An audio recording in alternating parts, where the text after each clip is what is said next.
जय गुरुदेव। नारायण रतन ज्योति सेवा संस्थान में आप सबका एक बार फिर से हार्दिक स्वागत है। हमने इस वीडियो का पार्ट 1 कुछ दिनों पहले प्रकाशित किया था, जिसमें पत्नी को सम्मोहित करने के लिए, खुश करने के लिए 10 प्रयोग बताए गए थे, जो कि व्यावहारिक प्रयोग थे। अब हम 10 ऐसे अचूक प्रयोग बता रहे हैं जो कि प्राचीन ग्रंथों से लिए गए हैं। यदि आप इनको आजमाते हैं, सारे प्रयोग भी आजमा सकते हैं, या एक प्रयोग, 2 प्रयोग, जो भी आपको उचित लगे हुए कर सकते हैं। तो प्रयोग सफल होने पर आपके घर में सुख शांति रहेगी, आपकी पत्नी आपकी बात मानेगी। अधिक जानकारी के लिए हमसे संपर्क कर सकते हैं।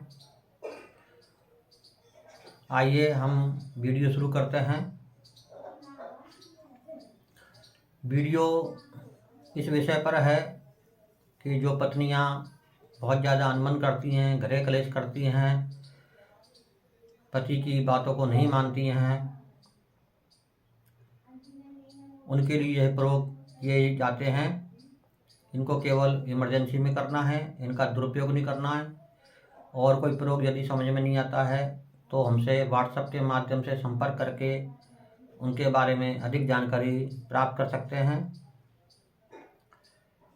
हम 10 प्रयोग बता रहे हैं। उसमें से पहला प्रयोग है, रविवार को ब्रह्मदंडी लेकर कूट और बच नाम की जो जड़ियाँ होती हैं, जो कि पंसारी से मिल जाती हैं, इनको लेना है। रविवार के दिन इनको मिलाकर पीसना है। पीसकर पान में रख के अपनी पत्नी को खिलाना है। ऐसा करने पर पत्नी बात मानती है, सम्मोहित होती है। दूसरा प्रयोग है तिलक वशीकरण, जिसमें असली केसर और असली गोरोचन लेके, जो कि पंसारी की दुकान पर प्राप्त होता है, उन दोनों को लेना है और उनको मिलाकर पीसना है। पीसकर माथे पर तिलक लगाना है। अपनी पत्नी से बातें करते समय उसकी आंखों में देखना है और मन ही मन कहना है कि यह मोहित हो रही है, सम्मोहित हो रही है, मेरी बात मानेगी और मानने लगी है। तो ऐसा करने से भी पत्नी पर असर पड़ता है और वह पति की बातों को मानती है। तीसरे प्रयोग में हम एक मंत्र बता रहे हैं, ओम ह्रीम अमुकी में वशमानः स्वाहा। ओम ह्रीम अमुकी में वशमानः स्वाहा। ओम ह्रीम अमुकी में वशमानः स्वाहा। इस मंत्र को किसी सिद्ध मुहूर्त में, होली पर, दीपावली पर, पूर्णिमा या अमावस को या ग्रहण काल में 1000 बार जप करके सिद्ध कर लेना चाहिए।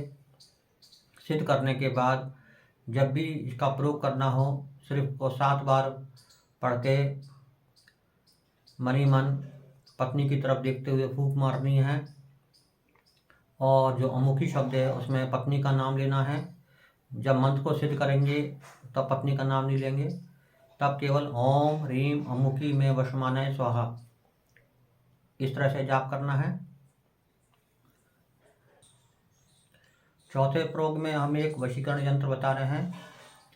सफ़ेद कागज पर या भोजपत्र पर प्याज के रस से, अनार की कलम से और उसमें थोड़ा सा सिंदूर मिलाकर एक लेप बनाना है। अनार की कलम से यह यंत्र लिखना है और लिखकर इसको धूप दीप देकर पूजन करके अपने इष्ट देवता का स्मरण करते हुए अपनी बाईं भुजा में बांधना है।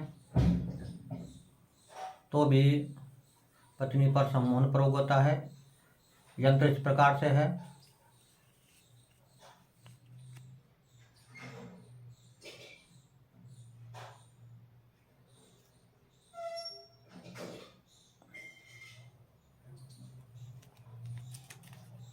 इस यंत्र के पहली लाइन में 2, 8, 57, 25 लिखा है।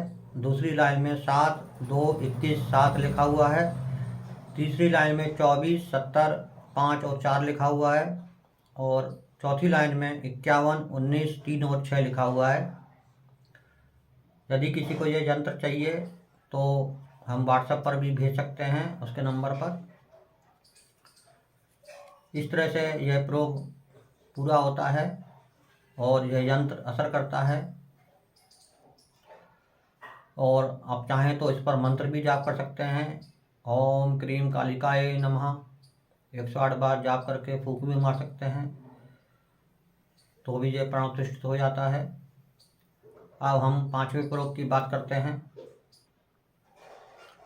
किसी सिद्ध मुहूर्त में अश्वगंधा की जड़, कपूर और दालचीनी इनको मिला के पीसना है और पीस कर उसको किसी भी मिठाई में अपनी पत्नी को खिला दें तो भी उस पर सम्मोहन प्रयोग होता है।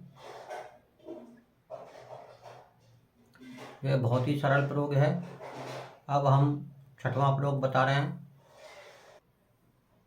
इस प्रयोग में रविवार के दिन सफ़ेद अकौआ या सफ़ेद आग का जो पौधा होता है जिसमें सफ़ेद फूल होते हैं उसकी जड़ लेके आएँ। दिन होना चाहिए रविवार और पुष्य नक्षत्र। उसकी जड़ को लेकर छोटी सी जड़ का टुकड़ा लाकर उसको पीसना है। पीस कर उसमें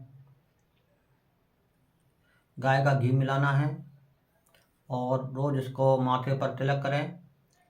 यदि आप ऐसा रोज़ करते हैं तो भी पत्नी पर सम्मोहन प्रयोग होता है और वह पति की बातों को मानती है, घर में सुख शांति रहती है। अब हम 7वां प्रयोग बता रहे हैं। यह भी प्रयोग बहुत सरल है।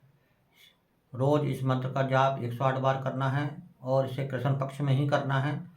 कृष्ण पक्ष की प्रथमा तिथि से प्रारंभ करके अमावस तक लगातार इस मंत्र का जाप करना है 108 बार और यह पति को स्वयं करना है।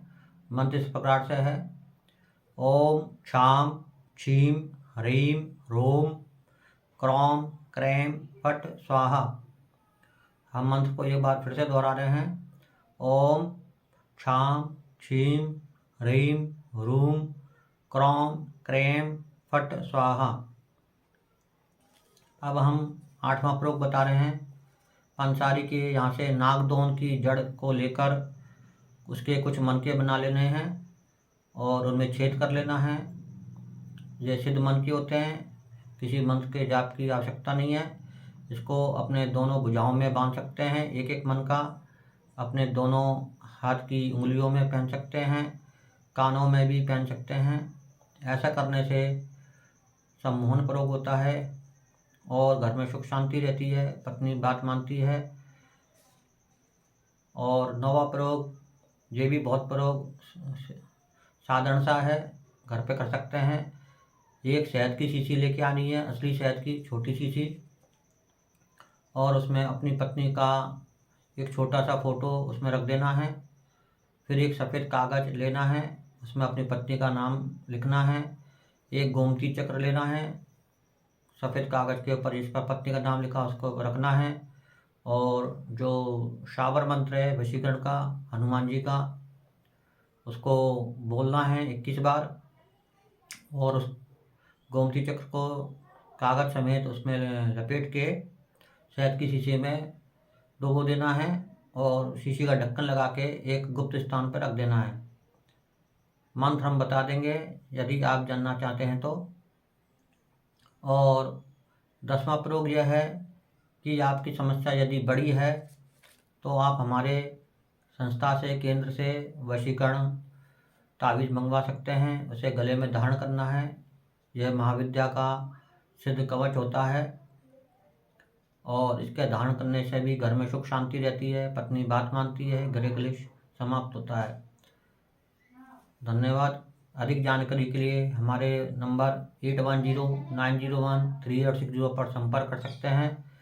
यदि आपको ये वीडियो अच्छी लगी है तो लाइक, कमेंट, सब्सक्राइब अवश्य करें और कमेंट में अपनी बात लिख सकते हैं, समस्या लिख सकते हैं।